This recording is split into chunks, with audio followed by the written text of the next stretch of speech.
Doctor Sreevarma ஆயுள் தரும் ஆயுர்வேதா அறுவை சிகிச்சை இல்லா குணம் ஆயுள் கால நிவாரணம். Yesterday courier private limited domestic international cargo உங்கள் இல்லம் தேடி வந்து கொரியர் புக்கிங் டெலிவரி செய்து தரப்படும். தலைப்புச் செய்திகள். பாகிஸ்தானின் வலியை காங்கிரசால் தாங்கிக் கொள்ள முடியவில்லை, பிரதமர் நரேந்திர மோடி விமர்சனம். பாலியல் வன்கொடுமை வழக்கில் முன்னாள் பிரதமர் தேவேகவுடா பேரன் பிரிஜ்வல் ரேவண்ணாவுக்கு சாகும் வரை சிறை தண்டனை, பெங்களூரு சிறப்பு நீதிமன்றம் தீர்ப்பு.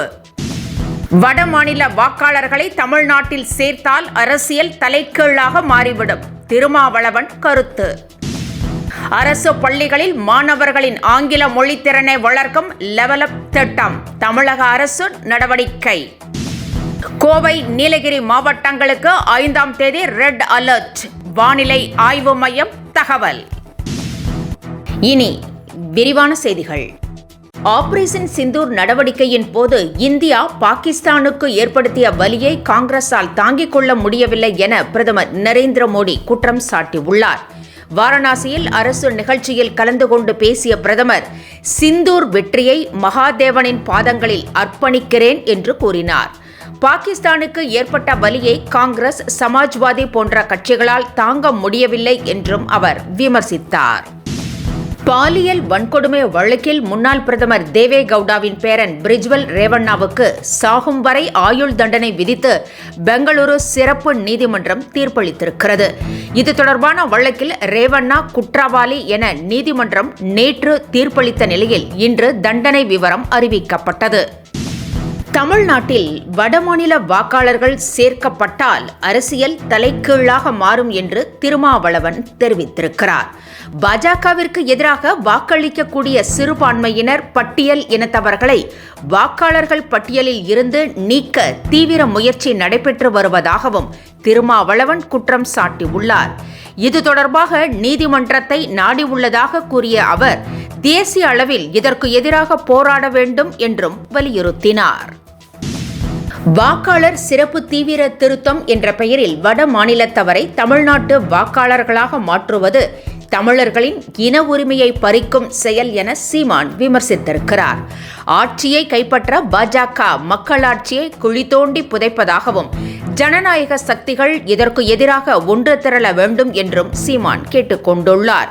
இந்த முயற்சியை கண்டித்து நாம் தமிழர் கட்சியினர் போராட்டங்களை முன்னெடுக்க உள்ளதாகவும் அவர் எச்சரித்திருக்கிறார்.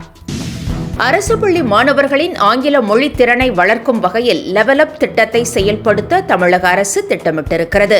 அதில் மாணவர்களின் மொழித்திறன் மேம்படுவதற்காக கேட்டல், பேசுதல், வாசித்தல், எழுதுதல் ஆகிய 4 அடிப்படை திறன்களோடு பயிற்சிகள் அளிக்கப்படும் என்றும், சொற்களஞ்சியம், இலக்கண பயிற்சி அளிக்கவும் நடவடிக்கை எடுக்கப்பட உள்ளதாக அரசு தெரிவித்திருக்கிறது.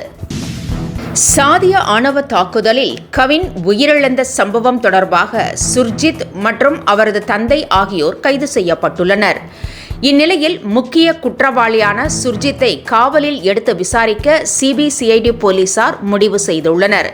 இதற்காக அனுமதி கோரி நீதிமன்றத்தில் மனு தாக்கல் செய்ய உள்ளதாகவும் தகவல் வெளியாகியுள்ளது. ஜவான் படத்திற்காக நடிகர் ஷாருக் கானுக்கு தேசிய விருது கிடைத்துள்ள நிலையில் அவருக்கு இயக்குனர் அட்லி வாழ்த்துக்களை தெரிவித்திருக்கிறார். அட்லி இயக்கிய ஜவான் படத்தில் நடித்ததற்காக ஷாருக் கானுக்கு தேசிய விருது கிடைத்திருக்கிறது. இந்நிலையில் படத்தின் இயக்குனர் என்ற முறையில் ஷாருக் கானுக்கு அட்லி வாழ்த்துக்களை கூறியிருக்கிறார். தன் மீது நம்பிக்கை வைத்து படத்தை இயக்க அனுமதி அளித்த ஷாருக் கானுக்கு நன்றி என்று கூறியிருக்கிறார். இத்துடன் செய்திகள் நிறைவடைந்தன. மீண்டும் காலை 10 மணிக்கு சந்திக்கலாம். வணக்கம். என்றும் உங்களுடன் மை இந்தியா. முக்கிய செய்திகளை உடனுக்குடன் தெரிந்து கொள்ள சப்ஸ்கிரைப் பண்ணுங்க, பெல் பட்டனை பிரஸ் பண்ணுங்க.